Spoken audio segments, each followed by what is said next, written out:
Então, desejo a vocês todos uma boa leitura. E agora eu vou chamar o professor Ivair Macedo para comentar mais algumas coisas.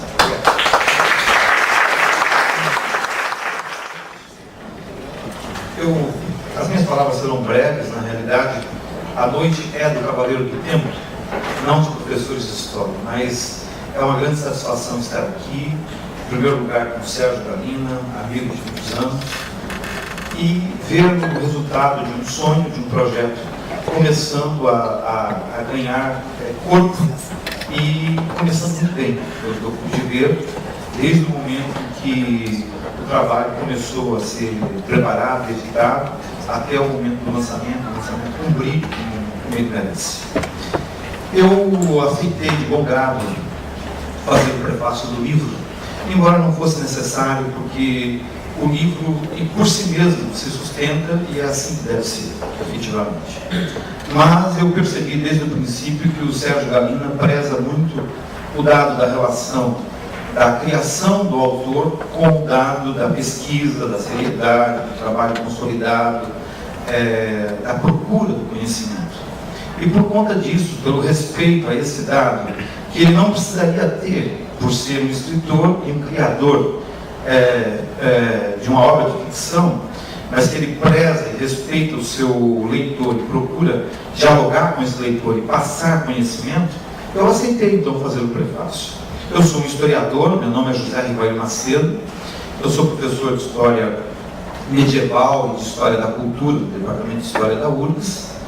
Eu conheci o Sérgio Galina, penso que em 2002 ou 2003, participamos de reuniões do GT de Estudos Medievais, já fomos a congressos juntos, de Idade Média, enfim, e aos poucos eu fui descobrindo o sonho do Galina. Um sonho que hoje não é mais sonho, é um projeto que está se consolidando. Bem, a minha questão que eu posso colocar e contribuir, talvez, nessa noite, é um pouco da relação entre a história e a literatura. Porque, na verdade, como eu digo no prefácio que escrevi para o livro, a história como ciência nasce junto com o romance histórico. Nasce no mesmo momento. E, embora na academia, da qual eu faço parte, o romance histórico seja visto como um gênero menor, ele tem uma resposta junto ao público maior do que muitas obras de história, isso é sabido. Então, nós temos grandes historiadores como Leopoldo von Ranke, no século XIX, mas nós temos grandes escritores também, como Victor Hugo, como Walter Scott, e tantos outros escritores que foram historiadores e foram romancistas. Então, essa relação entre a história e o romance, para mim, não é uma relação conflitiva, ela pode ser uma relação de complementaridade.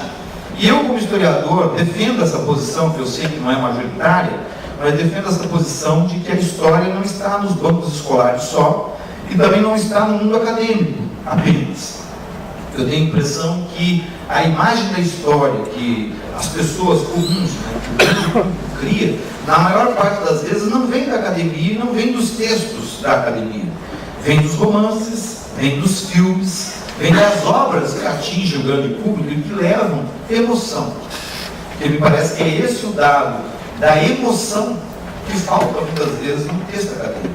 Um texto duro, um texto que está preocupado muitas vezes com a objetividade, com a verdade, que é tão difícil de ser alcançada, seja na ficção, seja na pesquisa científica, e que não se preocupa com a forma, não se preocupa com a transmissão, a forma da transmissão, com o estilo, com a estética, e acaba se tornando um texto difícil de ser lido, muitas vezes, difícil de ser lido. Então, essa relação entre a história e o romance me parece que é uma relação de complementaridade.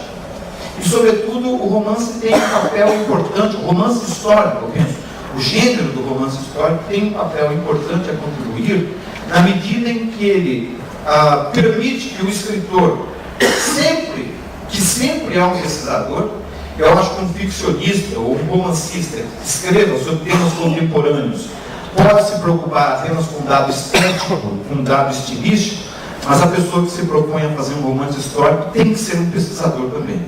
Isso o Sérgio Galina demonstra no livro, e quem já leu o livro como foi dito agora há pouco, você que leu 7 vezes sabe muito bem. Quer dizer, é difícil às vezes, inclusive, discernir entre realmente o dado absolutamente histórico e o dado da construção profissional.